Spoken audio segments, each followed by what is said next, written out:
అరే మరి సారు మరి కొత్తగా కొలువు వ్యక్తివి మరి ఇప్పుడు ఎమ్మెల్సీ మరి ఏమన్నా కొద్దిగా ఏమన్నా సరఫరా ఏమన్నా మరి కోయిలాగలకి ఏమన్నా అంటే ఈ కొలువు ఎక్కినాక ఇంకేమన్నా మార్పు తీసుకొస్తున్నావా మరి చేసి ఇప్పుడు ఒక 25% పార్టీకి ఇట్లా ఇస్తున్నా స్లోగా ఒక 25% జనానికి ఎట్లా వేయాలని చూస్తున్నా స్లోగా.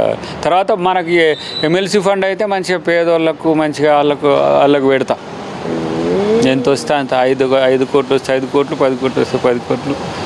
ఎక్కడెక్కడ పేదోళ్ళు ఉండరు, ఎక్కడెక్కడ నేను చేయవచ్చు అని కలెక్టర్ గారిని అడిగి ఎక్కడెక్కడ మంచిగా చేయవచ్చో అదంతా చేస్తే నాకున్న పని ఏమున్నది. ఇప్పుడు తెలంగాణ మొత్తంలో ఏ ప్రాంతాల్లో నేను గతంలో తిరిగిన అక్కడక్కడ కష్టాలు ఎక్కడెక్కడ చూసినా వాళ్ళందరికీ ముఖ్యమంత్రి గారితో మంత్రివర్గంతో మాట్లాడి సమస్యలు పరిష్కరించడం, నాకు వచ్చే 4 పైసలు వాళ్ళకి ఎట్లా పంచడం.